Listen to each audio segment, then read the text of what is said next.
আজকে একটি নতুন রান্নার রেসিপি আপনাদের সাথে শেয়ার করছি, পাঁচমেশালি রাজমা। এতে আমি সানরাইজের গরম মশলাটা ইউজ করেছিলাম এই রাজমাটার একটু ফ্লেভার টানানোর জন্য।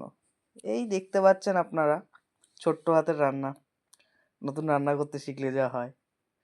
এই হচ্ছে আমি প্রথমবার পাঁচমেশালি রাজমার ডালটা রান্না করছি। কিছু উপকরণ যেমন সর্ষের তেলটা আমি এখানে ইউজ করেছিলাম 3 টিস্পুন, দেখতেই পাচ্ছেন। লঙ্কার গুঁড়োটা রেখেছি পরিমাণ মতো, বেশি ঝাল খায় না বাড়িতে। হলুদ গুঁড়ো দিয়েছি মিষ্টিতে কালার আনার জন্য। আর নুন স্বাদ মতো, যেহেতু বাড়িতে ব্লাড প্রেশারের রুগীরাও আছে। চিনি পরিমাণ মতো, সুগারের পেশেন্টও আছে। জিরের গুঁড়ো দিয়েছি, তেজপাতা একটি। এই ছোটোখাটো ডাল রান্নার একটি মানে সংক্ষিপ্ত কিছু মশলা আপনাদের সামনে তুলে উপস্থাপন করছি। চলুন দেখা যাক এবার সেই পুরনো ভিডিওটিতে।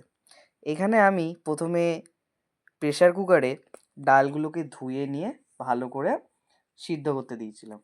3 থেকে 4টে সিটি পড়া মাত্রই আমি সঙ্গে সঙ্গে ডালটি প্রেসার কুকার থেকে নামিয়ে ভালো করে ধুয়ে সেটিতে আমি ফ্রাইং প্যানে ট্রান্সফার করি। এবং সেই ক্লিপিংটা আমি দিতে হয়তো একটু ভুলে গেছি, কারণ রান্নার সময় আমি অত খেয়াল করিনি আজকে। যাই হোক, এবার সেটিকে আমি কিছু মশলা দিয়ে কষে নিয়ে, দেখতেই পাচ্ছেন গ্রেভিটা কি আছে। এই হচ্ছে আমাদের গ্রেভি। এবার আমরা কি করবো, এতে একটু জল দেব। জল দেওয়ার পর দেখতে পাচ্ছেন একটু ফুটিয়ে নিতে হবে, একটু জিনিসটাকে বেশ গাঢ় ভাবটা আনার জন্য। রাজমাটে আমি একটু গাঢ় খেতেই ভালোবাসি রাজমাটা, যেই ডালই হোক, আমার একটু গাঢ় ডাল হলে টেস্টটা ভালো লাগে। সেই মতো আমি একটু জল দিয়ে গাঢ় ভাবটা আনার জন্য জল দিয়ে খানিকক্ষণ ফুটিয়ে নিচ্ছি। এই হচ্ছে ডালগুলো সিদ্ধ হয়েছে কিনা একটু দেখাচ্ছি। 2টো কাঁচা লঙ্কা ইউজ করেছি আর 3-4টে তেজপাতা দিয়েছি এখানে। কিছুক্ষণ পর নাড়াচাড়া করার পর দেখলাম ডালটি উপস্থাপন হয়ে গিয়েছে। এবার ডালটি দেখুন কেমন হয়েছে। এটা পাত্রে রাখা হয়েছিল, ডালটি ট্রান্সফার করা হয়েছে। ধোঁয়ার জন্য যদি দেখতে না পান, আই এম ভেরি সরি। পরে আরেকটা ক্লিপিং করেছে, এটা দেখুন। এতে আমি ডালটি কীরকম দানা দানার লাগছে, বাট এটি যখন আপনি ভাতের সাথে বা রুটির সাথে খাবেন, টেস্টটি কিন্তু মারাত্মক লাগবে। কারণ আমি নিজে ট্রাই করে দেখলাম, ফার্স্ট টাইম করেছি তো ভালোই হয়েছিল খেতে। যাই হোক, নতুন রান্না আপনাদের সাথে একটু শেয়ার করলাম।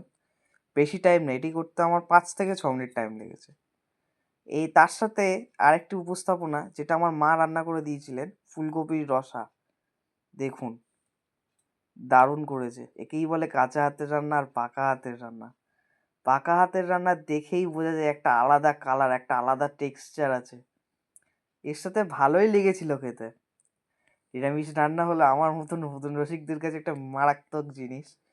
যাই হোক, ভিডিওটি ভালো লাগলে অবশ্যই লাইক অ্যান্ড সাবস্ক্রাইব করতে ভুলবেন না। আর পাশে থাকা বেল আইকনটি টিপে দেবেন, যাতে আপনাদের ভিডিও নতুন